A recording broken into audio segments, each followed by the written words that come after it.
Little House on the Prairie series by Laura Ingalls Wilder. Book 6, The Long Winter. Chapter 6, Indian Summer.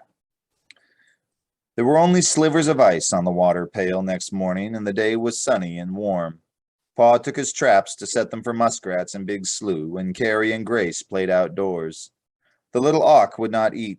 It did not utter a sound, but Carrie and Laura thought that it looked up at them despairingly. It would die without food, but it did not seem to know how to eat anything that they offered it. At dinner time, Pa said that the ice was melting on Silver Lake. He thought that the strange little bird could take care of itself on the open water. So after dinner, Laura and Mary put on their coats and hoods, and they went with Pa to set the little auk free. Silver Lake was ruffling pale blue and silver under the warm, pale sky. Ice was around its edges, and flat gray cakes of ice floated on the ripples. Pa took the little auk from his pocket. In its smooth black coat and neat white shirt front of tiny feathers, it stood up on his palm. It saw the land and the sky and the water, and eagerly it rose up on its toes and stretched out its little wings. But it could not go. It could not fly. Its wings were too small to lift it. "It does not belong on land," said Pa. "It's a water bird." He squatted down by the thin white ice at the lake's edge and reached far out. He tipped the little bird from his hand into the blue water. For the briefest instant, there it was, and then it wasn't there. Out among the ice cakes it went streaking, a black speck. "It gets up speed with those webbed feet," said Pa. "To lift it from there it goes." Laura barely had time to see it, rising tiny in the great blue sparkling sky. Then, in all that glittering of sunlight, it was gone. Her eyes were too dazzled to see it any more. But Pa stood looking, still seeing it going toward the south. They never knew what became of that strange little bird that came in the dark with the storm from the far north and went southward in the sunshine. They never saw nor heard of another bird like it. They never found out what kind of bird it was. Pa still stood looking far away across the land. All the prairie curves were softly colored, pale browns and tan and fawn gray and very faint greens and purples, and far away they were gray-blue. The sunshine was warm and the air hazy. Only a little cold was around Laura's feet near the thin, dry ice at the lake's edge. Everything was still. No wind stirred the gray-bleached grass, and no birds were on the water or in the sky. The lake faintly lapped at the rim of that stillness. Laura looked at Pa, and she knew he was listening, too. The silence was as terrible as the cold is. It was stronger than any sound.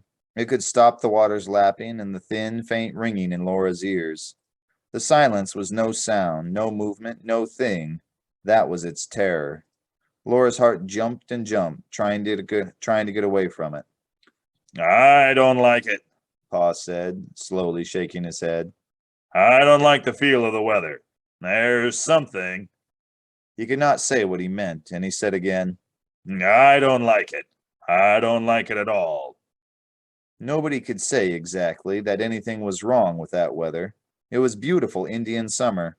Frost came every night, and sometimes a little freeze, but all the days were sunny.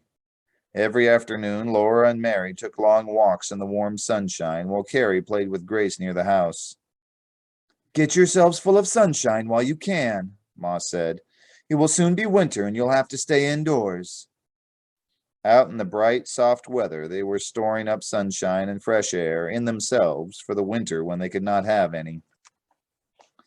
But often, while they were walking, Laura quickly looked to the north. She did not know why. Nothing was there. Sometimes in the warm sunshine, she stood still and listened, and she was uneasy. There was no reason why. "It's going to be a hard winter," Pa said. "The hardest we ever saw." "Why, Charles," Ma protested, "we're having fine weather now. That one early storm is no reason why the whole winter will be bad." "I've trapped muskrats a good many years," said Pa, "and I never saw them build their walls so thick." "Muskrats," said Ma. "The wild things know somehow," Pa said. "Every wild creature's got ready for a hard winter." "Maybe they just made ready for that bad storm," Ma suggested. But Pa was not persuaded. I don't like the feel of things myself, he said.